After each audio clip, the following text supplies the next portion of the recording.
Godfather of universe. So আজকে আমরা যেটা নিয়ে আলোচনা করবো সেটা হলো একমাত্রিক গতি বা ওয়ান ডাইমেনশনাল মোশন। মেকানিক্সের পার্ট আমাদের এটা, তো সেটা বিষয়ে আজকে আমরা আলোচনা করব। তো অলরেডি এই চ্যাপ্টারের উপরে আমার একটা ভিডিও চলে এসেছে এবং আজকে তারই সেকেন্ড পার্ট হবে, মানে ওয়ান ডাইমেনশনাল মোশন পার্ট 1। আর ওয়ান ডাইমেনশনাল মোশন 1 এটা ছিল প্রথম ভিডিওটা, আর এটা হলো ওয়ান ডাইমেনশনাল মোশন 2 এরকম। এটা মেকানিক্সের পার্ট অবভিয়াসলি, তো তোমরা জানো আগের দিন আমরা অলরেডি শুরু করে দিয়েছি।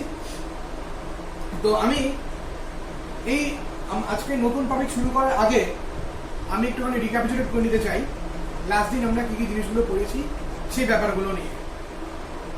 তো লাস্ট দিন আমরা মেইনলি যেগুলো পড়েছিলাম সেটা হলো, প্রথমে আমরা পড়েছিলাম যে স্থিতিগতি ব্যাপারটা কি এবং স্থিতিগতির আপেক্ষিকতা, তারপর নির্দেশতন্ত্রের প্রকারভেদ, যে জড়ত্বীয় অজড়ত্বীয়, জড়ত্বীয় নির্দেশতন্ত্রের প্রকারভেদ যে 4 রকমের হয়, সেটা হলো Cartesian, polar, spherical, cylindrical. Cartesian coordinate system আবার 3 রকম হয়, 1D, 2D, 3D। এবং তারপর আমরা পোলার কোঅর্ডিনেট সিস্টেম পড়লাম, এবং পোলার কোঅর্ডিনেট সিস্টেম আমরা দেখলাম যে একটা কার্টেসিয়ান কোঅর্ডিনেট সিস্টেমকে কিভাবে পোলার কোঅর্ডিনেট সিস্টেমে কনভার্ট করা হয়, এবং কার্টেসিয়ানে যেটা x, y, পোলারে সেটা r, θ, এবং সেখান থেকে আমরা পেলাম x equals to r cos θ R y equals to r sin θ। These are the transformation equations from x to r theta and y to r theta. Fine. এবং তারপরে তোমাদের অল্প আমি বলেছিলাম গোলীয় নির্দেশতন্ত্র সম্বন্ধে, এবং যদিও তোমরা আউট অফ সিলেবাস তাদের ডিটেলস আমাদের পড়ানোর দরকার নেই। এবং তারপর লাস্ট আমরা যে বিষয়টা নিয়ে আলোচনা করেছিলাম সেটা হচ্ছে সরণ, এবং তার সাথে আর একটা যেটা ছিল সেটা হলো অধিকাংশ দূরত্ব। এবং সরণকে অ্যাকচুয়ালি কি, মানে সরণ সম্বন্ধে আমরা ডিসকাস করি, এবং সরণকে কিভাবে প্রকাশ করা হয়, মানে কোন টার্ম দিয়ে আমরা এক্সপ্রেস করে থাকি, আর ভেক্টর, এন ভেক্টর কোয়ান্টিটি, আমরা এগুলো বলি। এবং তারপর আমরা অতিক্রান্ত দূরত্ব সম্বন্ধে ডিসকাস করি।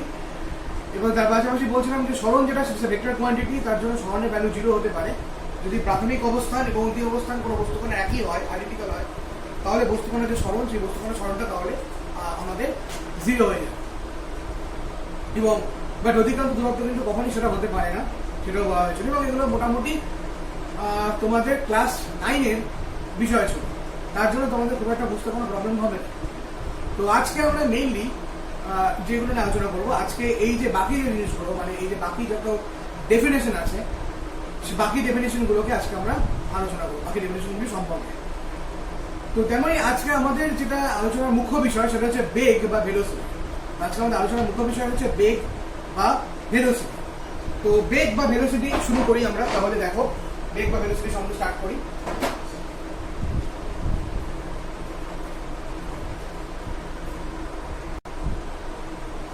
ওকে, সো বেগ বা ভেলোসিটির যে অ্যাকচুয়াল ডেফিনেশন সেটা হচ্ছে এরকম যে সময় সাপেক্ষে কোনো বস্তু সরণের হারকে বলা হয় বেগ, বা সময় সাপেক্ষে কোনো বস্তু সরণের পরিবর্তনকে বলা হয়, থেকে বেগ বলা হয়। দ্যাট মিনস এক কথায় আমরা বেগকে সবসময় ভি দিয়ে প্রকাশ করি, এবং ছোটবেলায় আমরা পড়তাম ভি ইকুয়ালস টু s/t, এটা আমরা ছোটবেলায় পড়তাম। বাট এখন আমি আর এখানে s লিখবো না, because velocity is vector quantity, so V equals to r/t। আমরা এখন লিখতে পারি r ভেক্টর বাই t, এটা লেখা হয়। যাই হোক, সো দিস ইজ বেগ। বা তোমরা এখানে এসও লিখতে পারো অ্যাজ এ উইশ, তার জন্য একবার মুসলাম লিখলাম, তার জন্য তুমি s/t লিখতে পারো, তাতে কোনো কিছু আসবে না। এস মানে সরণ বোঝায়, একটা টার্ম প্রকাশ করলেই হবে। যাই হোক, দিস ইজ ভেলোসিটি। এবং বেগ যেটা সেটা হচ্ছে ভেক্টর কোয়ান্টিটি, বিকজ এই যে সরণ বা ডিসপ্লেসমেন্ট, এই সরণ বা ডিসপ্লেসমেন্ট নিজে একটা ভেক্টর কোয়ান্টিটি, তার জন্য এই যে বেগ, এই বেগ নিজেও একটা কিন্তু ভেক্টর কোয়ান্টিটি হয়ে যায়।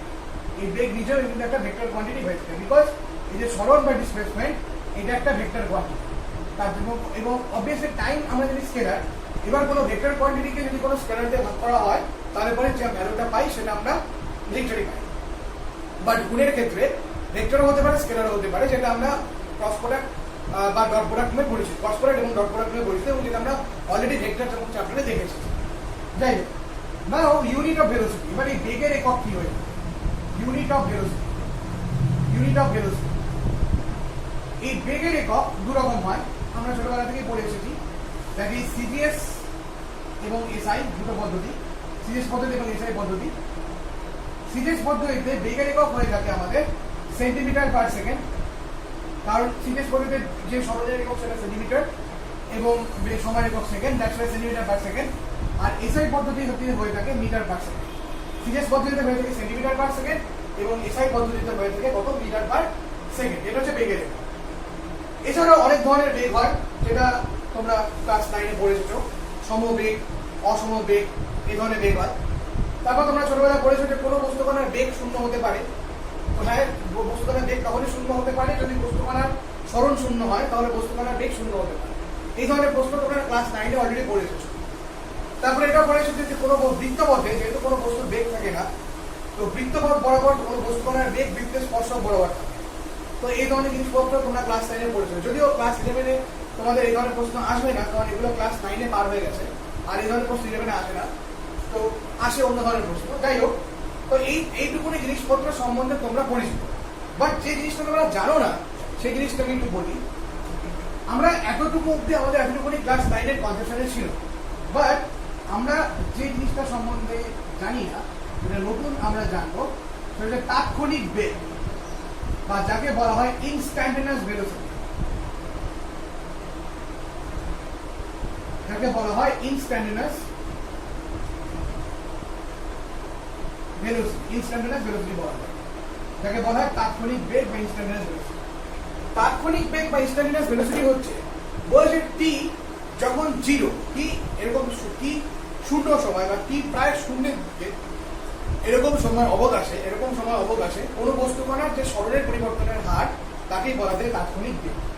তারপরে তাৎক্ষণিক বেগকে লেখা হয় এরকম ভাবে, ভি ভেক্টর। এবং এখানে আমাদের ক্যালকুলাসের ব্যাপারটা কাজে লাগে। দিয়ে লেখা হয় লিমিট, নিচে লেখা হয় ডেল্টা টি টেন্ডস টু 0, এবং এটা সম্বন্ধে পরিচিত তোমরা লিমিটে del r by del t. What is r? R is displacement বা সরণ। মানে আমরা যদি এখানে আর ভেক্টর লিখতাম, যদি ভেক্টর ফর্মটা লিখতাম, তাহলে ভি ভেক্টরের কত আর ভেক্টর বাই একই ব্যাপার। তো আমি বলেছিলাম এখানে আরটাকে সরণ ভেক্টর বা ডিসপ্লেসমেন্ট ভেক্টর বলা হয়। So v vector equals to limit delta t tends to 0 del r by del t, যেখানে ডেল টি এই সময় অবকাশে বা টাইম ইন্টারভালে বস্তুকণার যে সরণের যে পরিবর্তন হয় সেটা হচ্ছে ডেল আর। তাহলে এই যে গোটা বিষয়কে বলা হয় ডিআরডি। এই গোটা বিষয়কে বলা হয় DRD. Is very very important. এই গোটা বিষয়টাকে বলা থাকে ডিআরডিটি। Okay fine. এই গোটা বিষয়টাকে আমরা বলে থাকি কি? গোটা বিষয়টাকে বলা হয় থাকে that is d r d t. Okay, so this is my d r d t. এটাই হচ্ছে আমাদের তাৎক্ষণিক বেগ বা যে কোনো বেগের যে ডিফারেন্সিয়াল এক্সপ্রেশন। তো বেগের ডিফারেন্সিয়াল এক্সপ্রেশনটা হচ্ছে এই ব্যাপারটাকে আমরা বলে থাকি, এই ব্যাপারটাকে বলা হয় থাকে change of displacement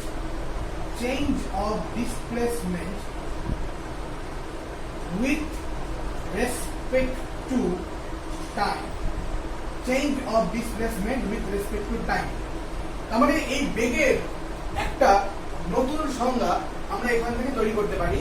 That is v equals to limit delta t tends to 0 del r del t, that's equals to dr dt. That is change of displacement with respect to time. তাহলে সময় সাপেক্ষে বা সময় পরিবর্তনের সাপেক্ষে আমাদের যে সরণ তার পরিবর্তন, এটাকেও বেগ বলা হয়ে থাকে। তাহলে এখন থেকে আমরা কিন্তু বেগ বলতে মানে ক্লাস 9 স্ট্যান্ডার্ডের পরে এখন আমরা ভুলে যাবো। ক্লাস 9 স্ট্যান্ডার্ডে আমরা যেটাকে বেগ বলতে আমরা এটাকে বুঝতাম যে v equal to s by t, সরণ বাই সময়। এই জিনিসটাকে এখন থেকে আমরা ভুলে যাবো। এই জিনিসটা এখন থেকে আমরা মাথায় রাখবো না, যদিও এটা ভুল নয় ঠিক, বাট অ্যাকচুয়ালি আমরা যেটাকে মনে রাখবো সেটা হচ্ছে এটাকে v equals to what dr. এখান থেকে আমরা এটাকে মনে রাখবো, change of displacement with respect to time. তো এইটা হলো আমাদের বেগ। Fine. Now our next topic is দ্রুতি। বা যেটাকে বলা হয় স্পিড। দ্রুতি বা যেটাকে আমরা বলে থাকি স্পিড। দ্রুতি বা স্পিড কি? দ্রুতি বা স্পিড হচ্ছে বলা হয় সময় সাপেক্ষে কোনো বস্তুকণার যতটা দ্রুত অতিক্রম করে তাকে বলা হয় দ্রুতি। আমরা দ্রুতিকেও ভি দিয়ে প্রকাশ করি, বাট বা ইউ দিয়ে প্রকাশ করা কোনো ব্যাপার না। বাট দ্রুতি is not a vector quantity, it's scalar. এবং দ্রুতি ভি ইকুয়ালস টু যেটা হয় সেটা হচ্ছে ডি বাই টি। দ্রুতি ভি ইকুয়ালস টু যেটা হয় সেটা হচ্ছে ডি বাই টি, এরকম হয়ে থাকে। তো তুমি এটা r/2 লিখতে পারো, s/2 লিখতে পারো, কোনো ব্যাপার না, জাস্ট মাথায় ভেক্টর সাইন দেবে না তাহলে। তাহলে v = d/d, এখানে d হচ্ছে ডিসটেন্স এবং t হচ্ছে টাইম, এখানে d হচ্ছে ডিসটেন্স, t হচ্ছে টাইম। ওকে, যেহেতু আমি এখানে r দিয়েছি তার জন্য আমি এক কাজ করি, আমি এখানে s দিই, তাই তো? কারণ r আমরা মেইনলি সরণকে বোঝাই, কারণ এখন থেকে আমরা সরণকে আমরা কি এক্সপ্রেস করবো, r ভেক্টর এক্সপ্রেস করবো। যেহেতু এখানে r দিয়েছি তার জন্য এখানে s দিই, এবং s মিন্স কি, s মিন্স হচ্ছে আমাদের কি, s মানে হচ্ছে আমাদের ডিসটেন্স, s মানে হচ্ছে ডিসটেন্স, s মানে ডিসটেন্স। আর এই r ভেক্টর মানে হচ্ছে আমাদের কি, r ভেক্টর মানে হচ্ছে আমাদের এখন থেকে ডিসপ্লেসমেন্ট, r ভেক্টর মানে হচ্ছে আমাদের এখন থেকে ডিসপ্লেসমেন্ট। টোটাল টার্ম চেঞ্জ হয়ে যাচ্ছে, ক্লাস 9 আর 11 এর মধ্যে পার্থক্য দেখানো। তাহলে v = s/t এবং distance itself a scalar quantity, distance itself a scalar quantity, that's why speed এটাও একটা স্কেলার কোয়ান্টিটির মধ্যে। কিন্তু ডিসটেন্স নিজে একটা স্কেলার, তার জন্য স্পিড যে থাকে সেই স্পিডও কিন্তু নিজে একটা স্কেলার কোয়ান্টিটির মধ্যেই পড়ছে। এবং টাইমও স্কেলার, এবং কোনো একটা স্কেলার কোয়ান্টিটিকে যদি আমরা স্কেলার কোয়ান্টিটিতে ভাগ করি তাহলে আমরা স্কেলারই পাবো, সে বিষয়ে কোনো সন্দেহ নেই। Now unit of speed, now unit of speed বা বেগের একক। সো সিজিএস পদ্ধতিতে যেটা হয়, সিজিএস পদ্ধতি একই রকম হয়, ডিসটেন্স ইউনিট আমাদের সিজিএস পদ্ধতি সেন্টিমিটার আর টাইম হচ্ছে second, that is centimetre per second. আর এসআই পদ্ধতিতে যেটা হয় সেটা কি হয়, মিটার পার সেকেন্ড। এসআই পদ্ধতি যেটা সেটা হচ্ছে মিটার পার সেকেন্ড, একটা হচ্ছে সেন্টিমিটার পার সেকেন্ড, একটা হয়ে থাকে আমার metre per second. So this is what, this is unit of speed. Now the next one is, এতটুকু আমাদের জানা, নেক্সট ওয়ান ইজ কি হবে, আমাদের এখানে এটা পড়তে হবে তাৎক্ষণিক দ্রুতি। একই রকম ভাবে বা ইনস্ট্যান্টানেয়াস স্পিড বা তাৎক্ষণিক দ্রুতি বা যেটাকে বলা থাকে ইনস্ট্যান্টানেয়াস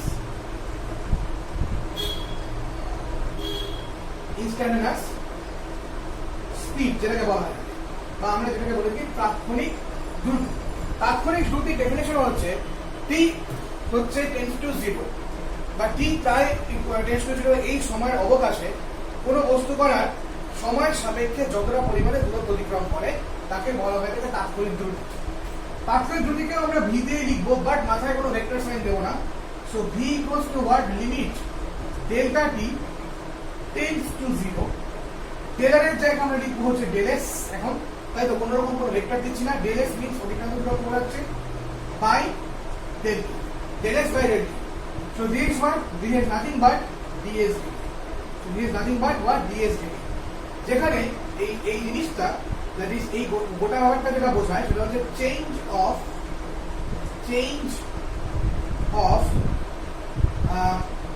ডিসটেন্স, মানে আমরা ডিসটেন্স ইন্টারভাল এটা বোঝা যাচ্ছে উইথ টাইম ইন্টারভালে, একটা সার্টেন টাইম ইন্টারভালে যে পরিমাণ ডিসটেন্স ইন্টারভাল হচ্ছে। So change of distance with respect to time, change of distance with respect to time. So এটাই হলো আমাদের তাৎক্ষণিক দ্রুতি।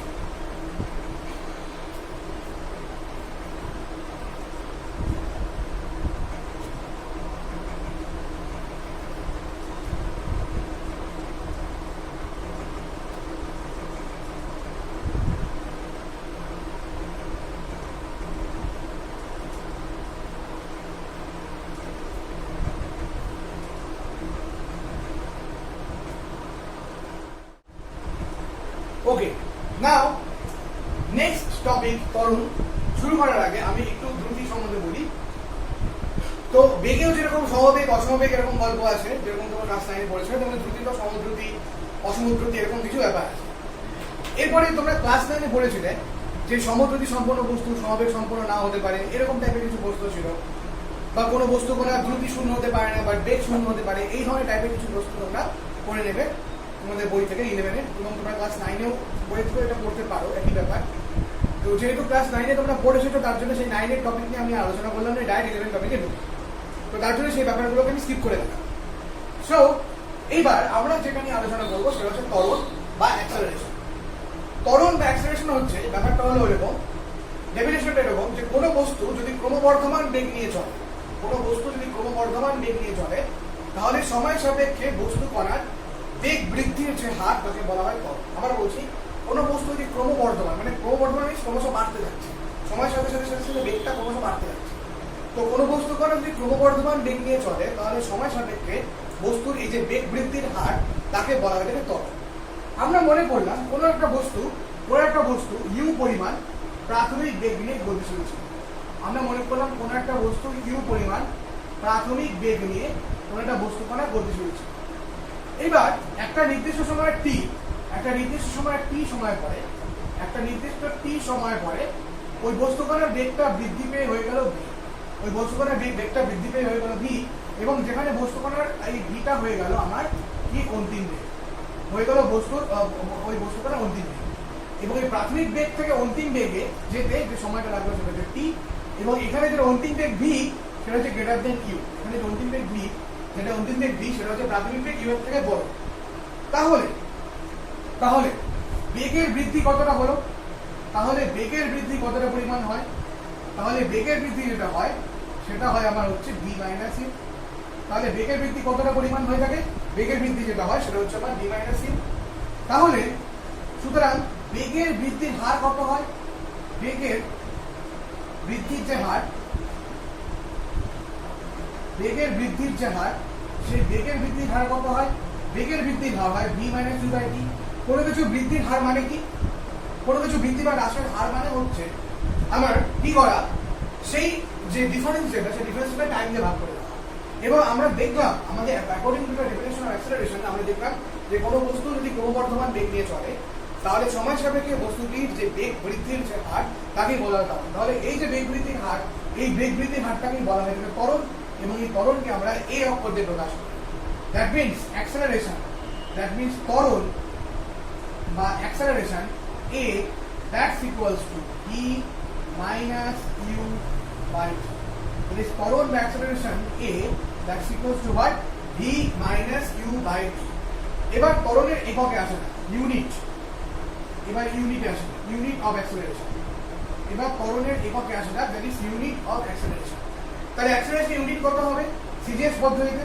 সিজিএস পদ্ধতিতে অ্যাক্সেলারেশন ইউনিটটা এবং এসআই পদ্ধতিতে অ্যাক্সেলারেশন ইউনিটটা খুব ইন্টারেস্টিং, এবং এটা নিয়ে প্রচুর পরিমাণে প্রশ্ন তোমাদের আসতো ছোটবেলাতে। এবং এরকম ধরনের প্রশ্ন আসতো যে ত্বরণের এককে প্রতি সেকেন্ড পথে দুবার আসে কেন, এখানে কিছু প্রশ্ন আসতো, যদি এখন আসবে না, এগুলো ক্লাস 9-এই আসতো। তো সেক্ষেত্রে যদি সিজিএস ইউনিট বেসিনিতে আসি, তো আমরা কিছুক্ষণ আগে দেখলাম যে বেগের যে একক থাকে সিজিএস পদ্ধতিতে বেগের একক হয় সেন্টিমিটার পার সেকেন্ড। তো যদি এক্সপ্রেশনটা ভালো করে খেয়াল করো, আমরা কোনো রকম করে ইউনিটকে কিন্তু মনে রাখবো না, মুখস্থ করবো না, আমরা জাস্ট ডিরাইভ করবো ইউনিটকে। তুমি যদি এই ম্যাথমেটিক্যাল যে এক্সপ্রেশনটা দেখতে পাচ্ছ v minus u by t, এর উপরের টার্মটা যদি খেয়াল করো, সেই উপরের টার্মে কি আছে? এটা বেগের ডিফারেন্স আছে। তো দুটো বেগের ডিফারেন্স হলে আমরা অবভিয়াসলি বেগই পাবো, তাই না? দুটো টাকাকে বিয়োগ করলে যেটা টাকা ইউনিট পাই, বা দুটো লেন্থকে বিয়োগ করলে আমরা যদি লেন্থ ইউনিট পাই, তাহলে দুটো বেগকে যদি বিয়োগ করলে বেগ ইউনিট পাবো। তাহলে সিরিয়াস পদ্ধতিতে ত্বরণের একক যেটা দাঁড়াচ্ছে সেটা হচ্ছে ওপরে আমরা যেটা পাচ্ছি দ্যাট ইজ বেগের ডিফারেন্স, তার মানে বেগে ইউনিট পাবো, that means centimetre per second.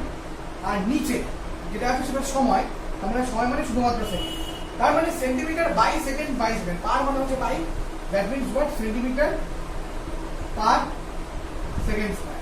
মানে যেটা দাঁড়াচ্ছে সেটা হচ্ছে সেন্টিমিটার পার সেকেন্ড স্কয়ার। একইভাবে এসআই পদ্ধতিতে অ্যাক্সেলারেশনের যে ভ্যালু হবে, ইউনিট হবে, আমরা জানি বেগের একক কি হয়? বেগের ডিফারেন্স হচ্ছে মিটার পার সেকেন্ড ওপরে হবে divided by second, it means metre per second square. So এটাই হচ্ছে আমাদের ত্বরণ এর ডেফিনেশন, এবং ত্বরণের ইউনিট। এছাড়াও ত্বরণের মধ্যে আরো অনেক গল্প আছে, যেমন সমত্বরণ, অসমত্বরণ, যে জিনিসগুলো তোমরা ক্লাস 9-এ পড়ে এসেছো। তো সেই জিনিসগুলো তোমাদের ক্লাস 11-এর বই থেকে পড়তে পারো, কোনো ব্যাপার না। বাট যদিও তোমাকে এখন ডেফিনেশন দেবে না যে সমত্বরণ কাকে বলে, এই ধরনের ডেফিনেশন তোমার আসবে না, বাট তোমরা পড়তেই পারো, কোনো ব্যাপার। যাই হোক, দেখে নাও এটা।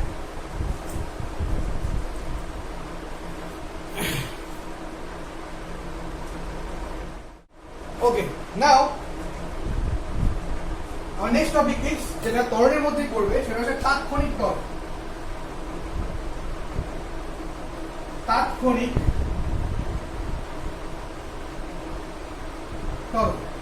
বা instantaneous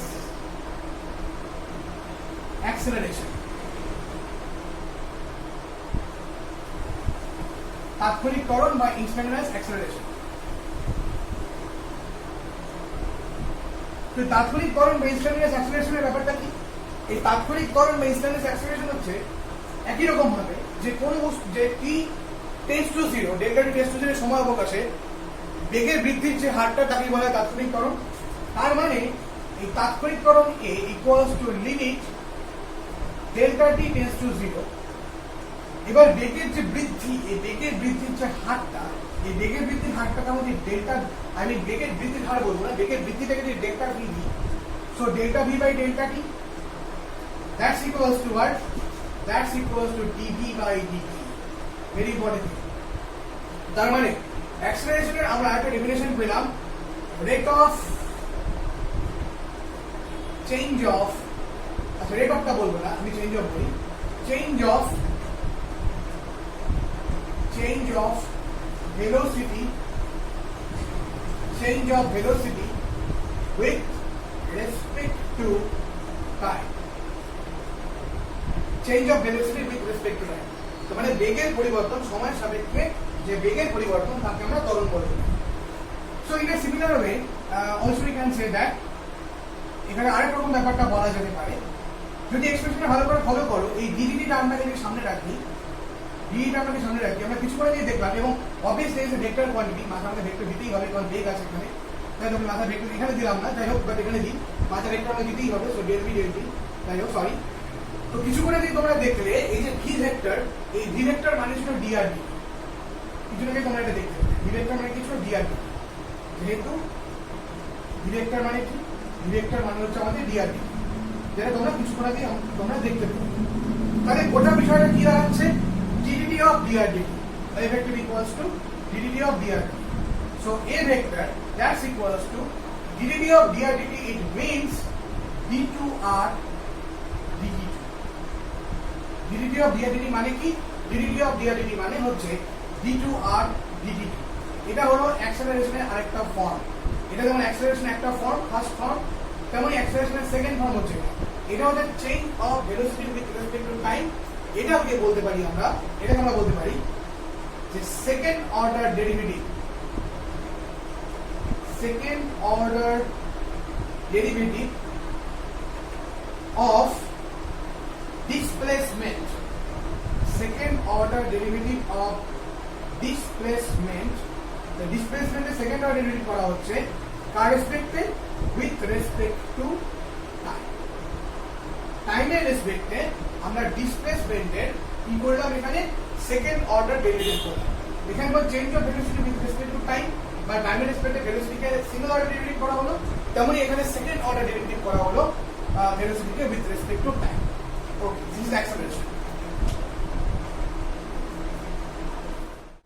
ওকে, এবার তো দুটো ফর্ম দেখলে, ফার্স্ট ফর্ম, সেকেন্ড ফর্ম, আরেক ধরনের form. This very very interesting. তো সেখানে ফর্মটা কি? সেই ফর্মটা হচ্ছে রিকল। তাহলে আমরা অ্যাকচুয়ালি অ্যাক্সেলারেশনের ডেফিনিশন যেটা দেখলাম, হচ্ছে এ ভেক্টর ইকুয়ালস টু কি? এ ভেক্টর মানে ডিভিডিটি, এ ভেক্টর মানে হচ্ছে ডিভিডিটি। এটা হচ্ছে আমাদের অ্যাক্সেলারেশনের actual definition. A vector is d v d t. So A vector that's equals to, এই ডিভিডিটিকে আমি একটু কায়দা করে লিখব। কিরকম কায়দা? That is d v d r into d r d t. তারপরে ওপর নিচে একটা ডিআর দিয়ে ভাগ, উপরে একটা ডিআর দিয়ে, মানে এরকম ভাবে বললাম, এই নিচে ডিআর দিয়ে ভাগ, উপরে একটা ডিআর দিয়ে, এরকম বলা যায়। নিচে ডিআর দিয়ে ভাগ, উপরে ডিআর দিয়ে, কাটাকাটি করলে পরে d v d t back. Now see this term very carefully. So a vector equals to, এই ডিআর ডিটি মানে কি? এই ডিআর ডিটি মানে কিছু না, this is v. So v dv dr. So v dv dr, this is acceleration. তো কি দাঁড়াচ্ছে? v dv dr. So this is the another form. This is the another form of acceleration. Another form, the third form. তাহলে অ্যাক্সেলারেশনে আমরা total তিনটে form দেখতে পাই। একটা হচ্ছে a equal to dvdt, একটা হচ্ছে a equal to d2r dt2, একটা হচ্ছে a equals to v dv dr. This is acceleration.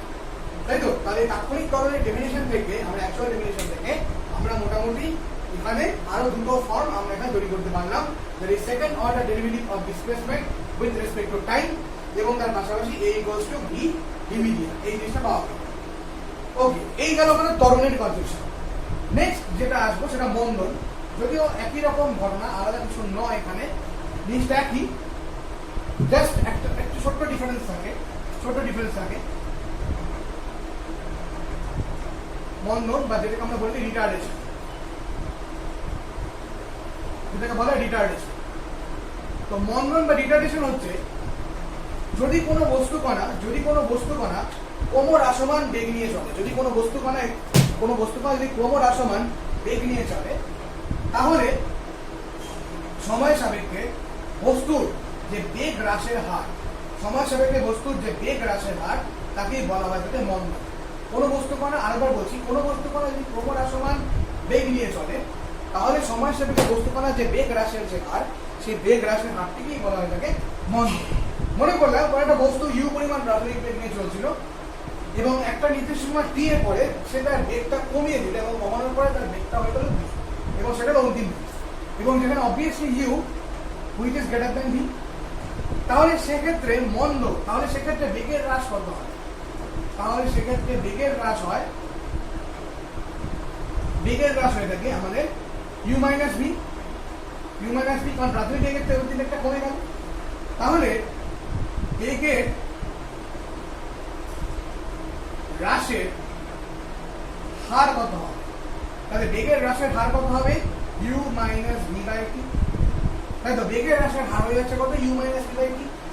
এই বেগ হ্রাসের হারটাকেই বলা হয় থাকে আমরা মন্দন, যেটাকে আমরা এ ড্যাশ বলতে পারি। আবার যেমন এখানে বলতে পারি A dash, it's a obvious vector quantity. কিন্তু এই মন্দনকেও আমরা ঋণাত্মক ত্বরণ বলে ট্রিট করতে পারি। কিরকম ভাবে? মানে এটা ইকুয়াল টু, যদি সাপোজ এখানে মাইনাস কমন নিই, তাহলে মাইনাস কমন নিলে হয়ে যাবে V minus you by T, এবং কিছুক্ষণ আগে দেখলাম V minus you by T মানে হচ্ছে এ, দ্যাট মিনস মাইনাস এ। এটা ইকুয়াল টু হোয়াট? এটা ইকুয়াল টু মাইনাস। তাহলে তার জন্য মন্দনকে ঋণাত্মক ত্বরণ বলা হয়, তার জন্য মন্দনকে বলা হয় নেগেটিভ অ্যাক্সেলারেশন। তার জন্য মন্দনকে ঋণাত্মক ত্বরণ বলা হয়, যেটা আমাদের ক্লাস 9 এ ছিল যে কেন মন্দনকে ঋণাত্মক ত্বরণ বলা হয়, এর কারণটা হচ্ছে। তো ত্বরণের এককের মতো মন্দনের একক একই থাকে, সিজিএস পদ্ধতিতে centimetre per second square, metre per second square. এখানেও ত্বরণের মতো তাৎক্ষণিক মন্দন হয়, ত্বরণের মতো এখানেও তাৎক্ষণিক মন্দন হয়, সে বিষয়ে কোনো ডাউট নেই, তাৎক্ষণিক মন্দন হয়। এবং যেটাকে বলা হয় ইনস্ট্যান্টানিয়াস রিটার্ডেশন,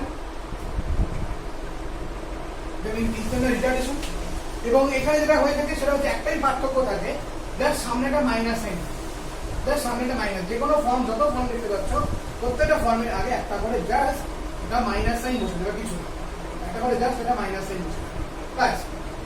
এই হলো আমার মন্দন। আর এবং মন্দন মানে সবসময় যেহেতু হ্রাস বোঝাচ্ছে, তার জন্য মন্দনকে আমরা বলে থাকি নেগেটিভ ত্বরণ বলা হয়। তো দেখে নাও,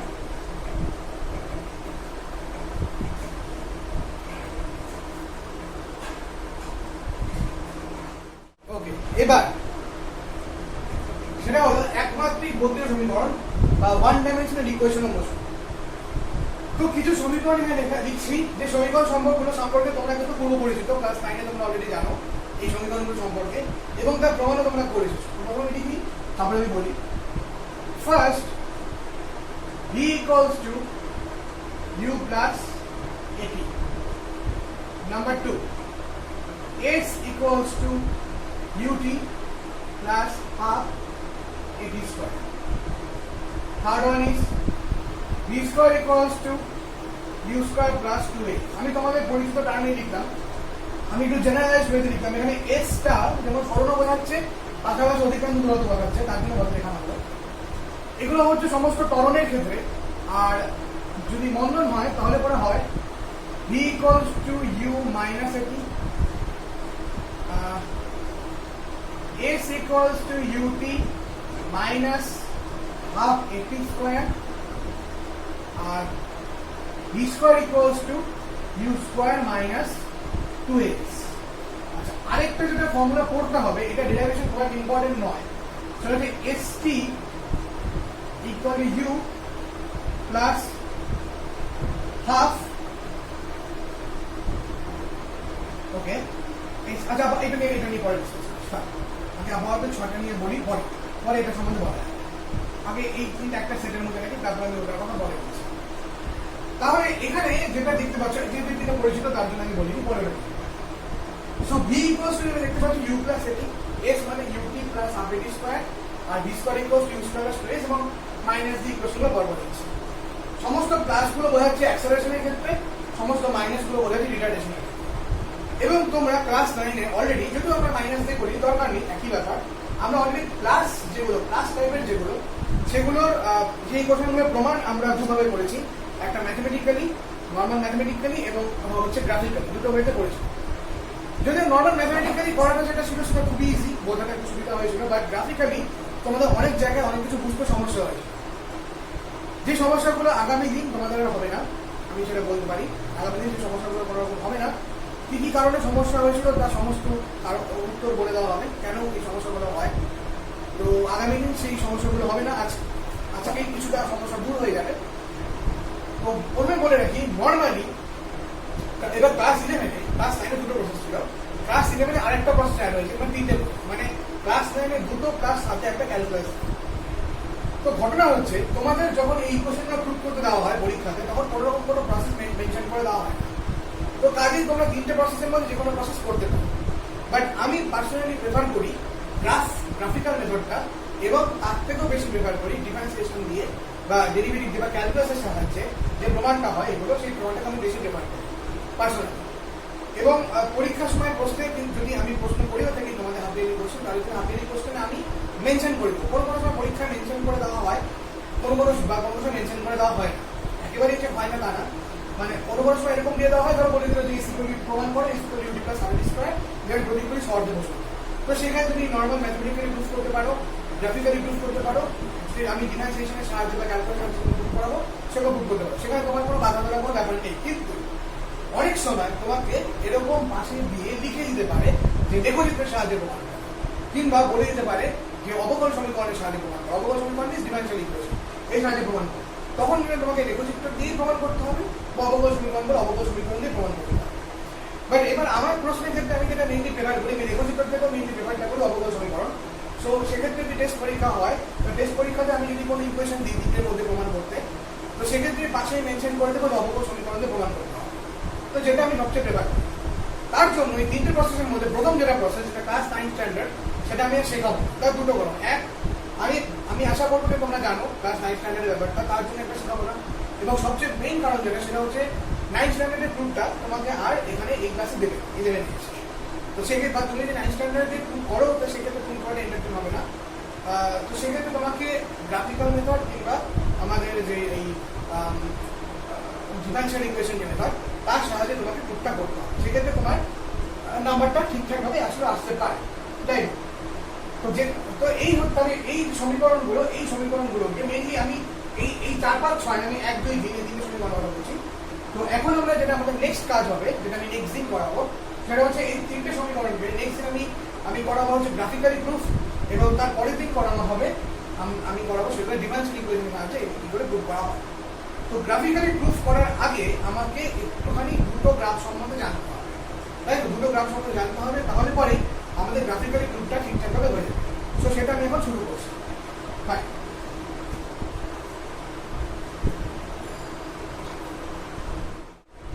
ওকে, তো ফার্স্ট যেটা আমরা করবো সেটা হচ্ছে সরল সময় লেখচিত্র।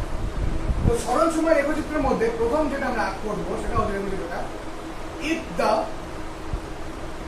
body is at rest, তার মানে যদি বস্তুটা স্থির অবস্থায় থাকে, তাহলে সেক্ষেত্রে বস্তুটার বেগ যেটা হবে সেটা হচ্ছে v, যেটা সেটা হচ্ছে 0। এবং আমরা জানি v = s/t,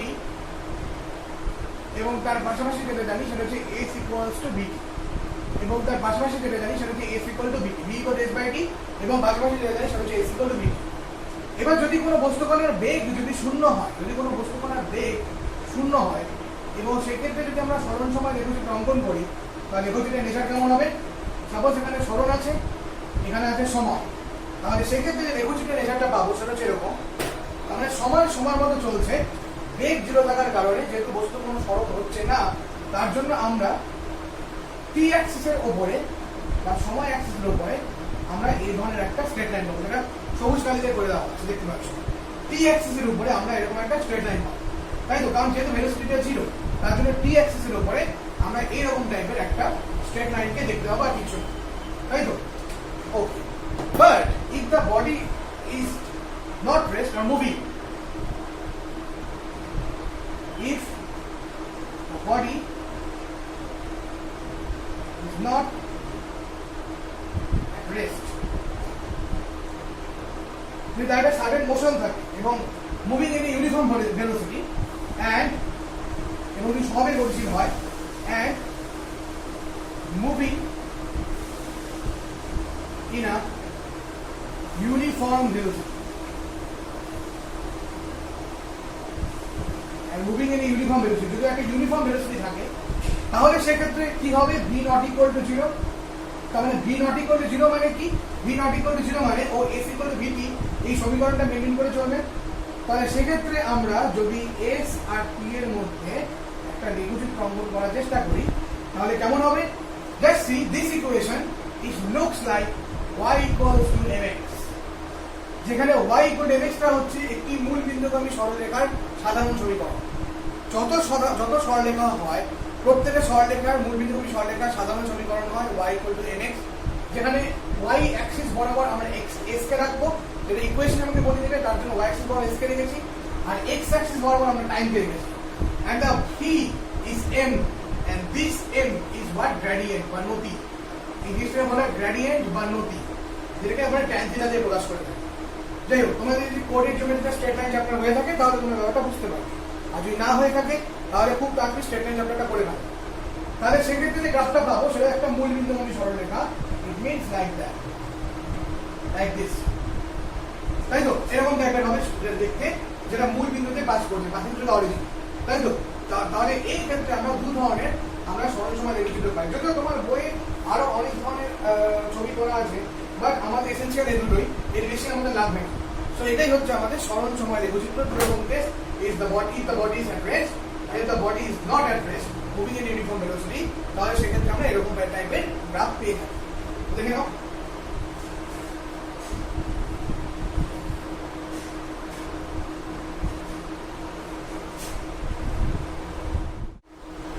okay, so our next topic is বেগ সময় রেখাচিত্র।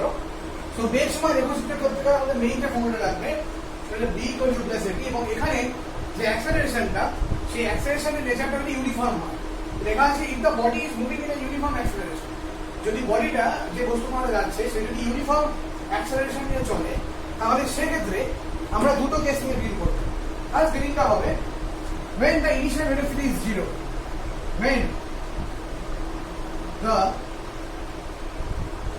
initial velocity is zero, it means what, it means u equal to zero, it means u equal to zero, তাহলে সেক্ষেত্রে আমাদের v equal to যেটা দাঁড়াচ্ছে that is 80, v equal to যেটা দাঁড়াচ্ছে যেটা 80, which is equivalent to y equals to mx, which is equivalent to y equals to mx, এটা y equal to mx আমরা দেখি। তাহলে সেক্ষেত্রে যে গ্রাফটা হবে সেই গ্রাফের নেচারটা কেমন হবে, তাহলে সেক্ষেত্রে যে গ্রাফটা হচ্ছে সেই গ্রাফের নেচারটা হবে এরকম।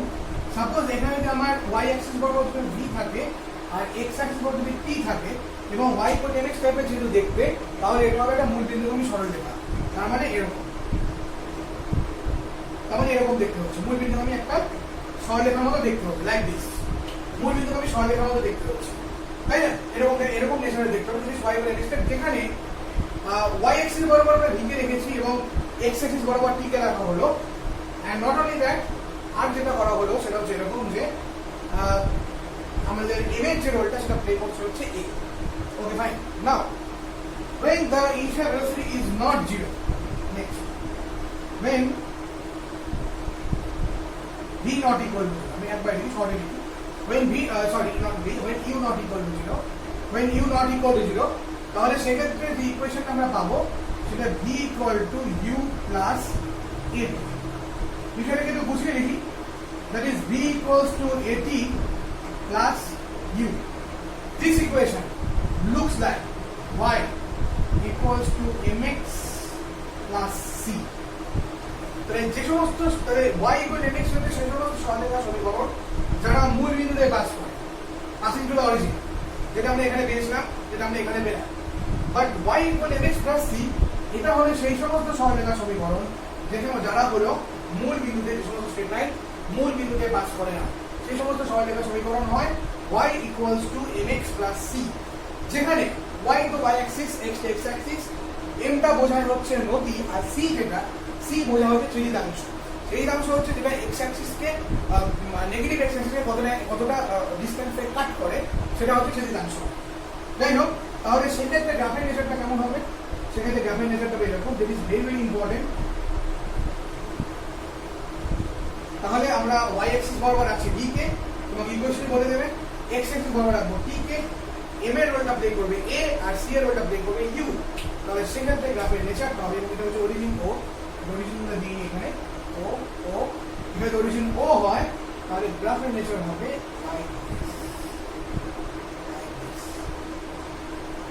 ওকে। গ্রাফের নেচার হচ্ছে দিস।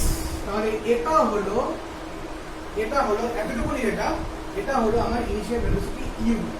এখান থেকে যেটা হচ্ছে সেখান থেকে যদি মেজারমেন্ট করা হয় তাহলে আমরা যেটা পাবো সেটা হচ্ছে initial velocity u। Initial velocity u, এই মেজারমেন্টটা আমরা ইনিশিয়াল ভেলোসিটি u থেকে পেয়ে যাবো। তাহলে এই হলো আমাদের যে গ্রাফ, এবং এই গ্রাফগুলির সাহায্যে আমরা কি করব? এই গ্রাফগুলির সাহায্যে আমরা নেক্সট দিন যে গতীয় সমীকরণগুলি লিখলাম সেগুলোকে প্রমাণ করব। সো দেখে নাও।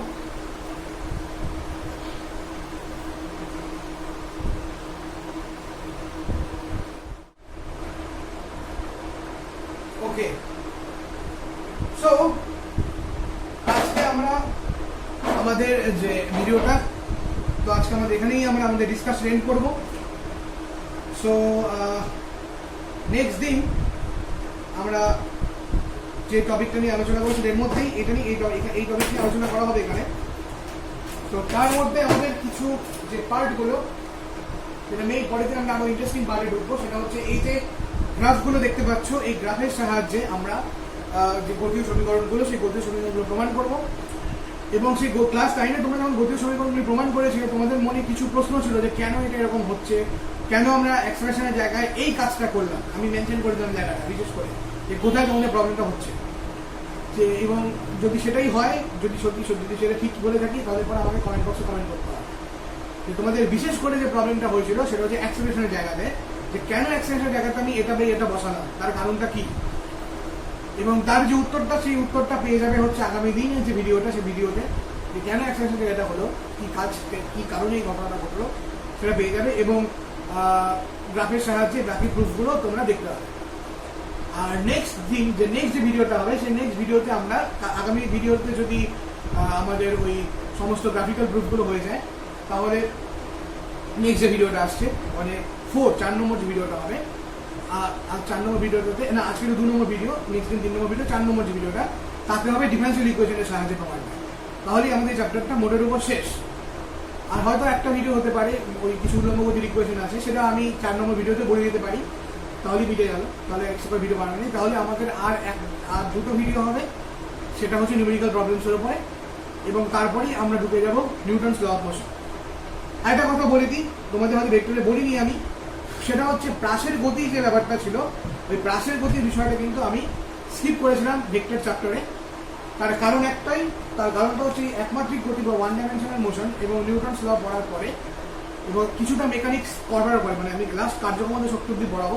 কার্যক্ষমতা শক্তি পড়ানোর পরে তারপরে আমি একটু টেস্ট চেঞ্জ করবো। টেস্ট চেঞ্জ মিনস আমি একটু পার্ট চেঞ্জ করবো, কারণ তোমাদের ফিজিক্স বইয়ে কিছু পার্টে বিভক্ত। যেমন আমরা এখন মেকানিক্স পড়ছি, নেক্সট পার্ট হচ্ছে জিপিএম বা জেনারেল প্রপার্টিস অফ ম্যাটার, তারপরে পার্টটা যেটা আসবে সেটা হচ্ছে থার্মাল ফিজিক্স অ্যান্ড থার্মোডাইনামিক্স, তারপরে পার্ট আসবে হচ্ছে আমাদের সাউন্ড ওয়েভস অ্যান্ড অসিলেশনস। এরকম টাইপের কিছু পার্টে আমাদের গোটা ক্লাস 11-এর ফিজিক্স বইটা বিভক্ত আছে।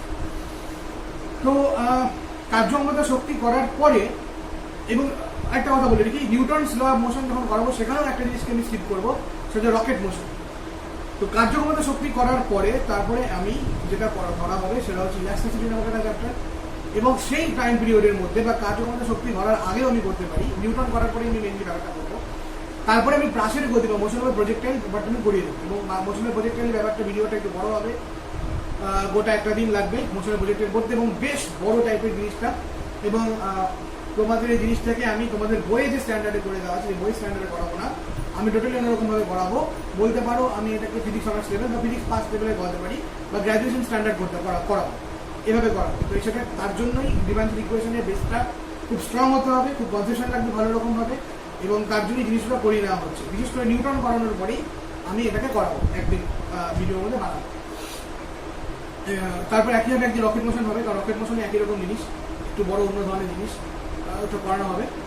এবং তারপরে খুব তাড়াতাড়ি কার্যক্ষমতা শক্তি করানোর পরে আমি চলে আসবো আমাদের যে ওই part, that means general properties of matter, elasticity পার্টে এভাবে করতে করতে যাবো, এইভাবে টেস্ট চেঞ্জ করতে করতে যাবো প্রতি মুহূর্তে। তাই ভালো লাগে না, এক টানা মেকানিক্স করলে পরে ভালো লাগবে না, তো এইভাবে টেস্ট চেঞ্জ করতে করতে গেলে পরে ভালো লাগবে। তো আজকে যে টপিকটা করানো হলো সেই টপিকটা ভালো করে দেখবে বাড়িতে অবশ্যই, এবং যে গ্রাফগুলো করানো হলো সেটা নিজের হাতে প্র্যাকটিস করবে। এবং বেশিরভাগই দেখলে প্রায় রিপিট ক্লাস 9-এর মতোই জিনিসগুলো ছিল, কিছু কিছু জিনিসপত্র আলাদা ছিল যেটা দেখতে পেলে তোমরা 11 স্ট্যান্ডার্ডের জিনিস ছিল সেখানে, তো সেগুলোকে ভালো করে দেখতে হবে। এবং তোমরা দরকার পড়লে পরে ক্লাস 9-এর বইটা বের করে পড়তে পারো, সেক্ষেত্রে তোমাদের সুবিধা হবে। 11 বই পড়তে পারি, 11 বই সব আছে, ক্লাস 9-এর বই যে পড়তে হবে তারপরে ব্যাপার না, তোমাদের যে টেক্সট বই, ছায়া প্রকাশনী বই, সেই ছায়া প্রকাশনী বইও সব আছে, অসুবিধা নেই। তো নেক্সট যে দুটো ভিডিও আছে সেই দুটো ভিডিও খুবই ইম্পর্টেন্ট। একটা গ্রাফের সাহায্যে আমরা এই গতির সমীকরণগুলোকে প্রমাণ করবো, আরেকটা ভিডিওতে আমরা ডিফারেন্সিয়েশন বা ডিফারেন্সিয়াল ইকুয়েশনের সাহায্যে আমরা গতির সমীকরণগুলো প্রমাণ করবো। তো আজকের যে ভিডিওটা খুব অ্যাটেন্টিভলি ভালো করে দেখো। নেক্সট মঙ্গলবার আবার তোমাদের সাথে দেখা হচ্ছে, ভিডিওতে আবার তোমাদের সাথে দেখা হচ্ছে এই টপিকটা নিয়ে, যেটা নিয়ে বললাম, এবং তারপরে আমরা একটা করে আমাদের চ্যাপ্টারটা শেষ করব। সো আজকে আমাদের ভিডিও এখানেই থাকলো।